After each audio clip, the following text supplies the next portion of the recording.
மதிப்புக்குரிய சுகாதார அமைச்சர் அவர்களே, வடமாகாண சுகாதாரத்துறையானது தங்களுடைய நேரடி கண்காணிப்பிலும் அது தவிர மாகாண சபைக்குரிய அதிகாரங்கள் மூலம் பண கொடுக்கல் வாங்கல்கள் மற்றும் ஒழுங்கமைப்புகள் மேற்கொள்ளப்படுகின்றன என்பதை இந்த பாராளுமன்றம் நன்கு அறியும்.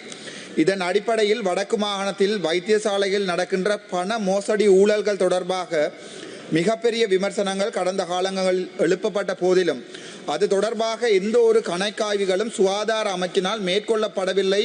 பொறுப்புக்குரிய சுகாதார அமைச்சர் என்ற அடிப்படையில் வடக்கு மாகாணத்தில் இயங்குகின்ற ஜாழ் போதனா வைத்தியசாலை, சாவகச்சேரி, பருத்தித்துறை, ஊர்காவற்துறை மற்றும் தெல்லிப்பளை ஆதார வைத்தியசாலை, அது தவிர கிளிநொச்சி, மன்னார், முல்லைத்தீவு, வவுனியா போன்ற மாவட்ட வைத்தியசாலைகள் ஆகியவற்றிலே பொதுமக்களால் வழங்கப்படுகின்ற நன்கொடைகள் மற்றும் பண உதவிகள் நோயாளர் நலம்புரி சங்கங்கள் மூலம் கையாளப்பட்டு வருகின்றது என்பதை தாங்கள் நன்கு அறிவீர்கள்.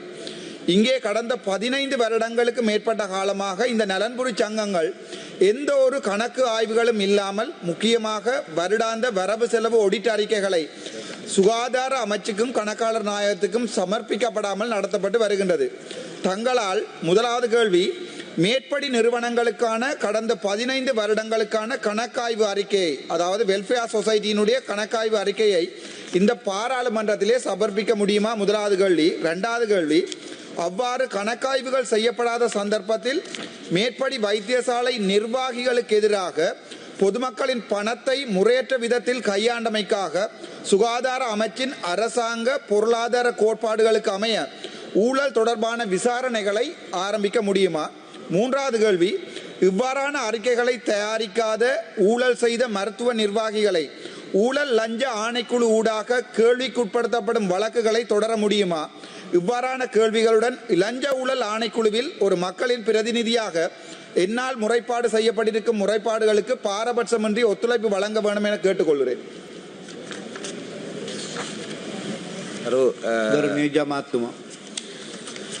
ගරු කතානායකතුමනි, ගරු අර්ජුන මන්ත්‍රීතුමා විසින් ඉදිරිපත් කරන ලද ප්‍රශ්නයට උත්තරය, උතුරු පළාත් රෝහල්වල මහජනතාව සහ සුබසාධන සංගම් විසින් පරිත්‍යාගය යම් කිසි චෝදනාවක් දැන්ට තියෙන ඒවා සම්බන්ධව තිබේ නම් අපි ඕන වෙලාවක විමර්ශනය කරනවා සහ ඔබතුමාට ඉල්ලපු අවුරුදු 15ක විගණන වාර්තා අපිට ලැබුණාම මේ සභාගත කරන්න බලාපොරොත්තු வென்றோம். ஒரே ஒரு கேள்வி, நான் பேராதனை வைத்தியசாலையிலே வேலை செய்திருக்கிறேன். அங்கே தரப்படுகின்ற டொனேஷன்ஸ் உபகரணங்கள் மட்டுமல்ல, பணமாகவும், முக்கியமாக எங்களுடைய வடக்கு மாகாணத்தை எடுத்து பார்த்தீர்கள் என்றால் எங்களுடைய சொல்லப்படுகிற விடயம், தெற்கில் இருக்கிற அரசாங்கம் வடக்கு மாகாணத்தில் இருக்கிற வைத்தியசாலைகளை ஒரு உதவியுமே செய்வதில்லை, அனாதரவாக விட்டிருக்கிறது. ஆகவே நாங்கள் வெளிநாட்டில் இருக்கின்ற எங்களுடைய உறவுகளிடமிருந்து பணங்களை மில்லியன் கணக்காக பெற்றிருக்கிறோம். ஒரு நல்ல உதாரணம், தெல்லிப்பளை வைத்தியசாலையிலே 30 மில்லியன் ரூபாய் அண்மையில அது தொடர்பாக சுகாதார அமைச்சு அதனுடைய அறிக்கைகளையும் ஆரம்பித்திருக்கிறது, விசாரணைகளையும் ஆரம்பித்திருக்கிறது. 30 மில்லியன் ரூபாய் வெல்ஃபேர் சொசைட்டிக்குள்ளாக கேன்சர், புற்றுநோய் வைத்தியசாலைக்கு வழங்கப்பட்டிருக்கிறது. பணமாக, உபகரணங்கள் அல்ல, பணமாக வழங்கப்பட்டிருக்கிறது.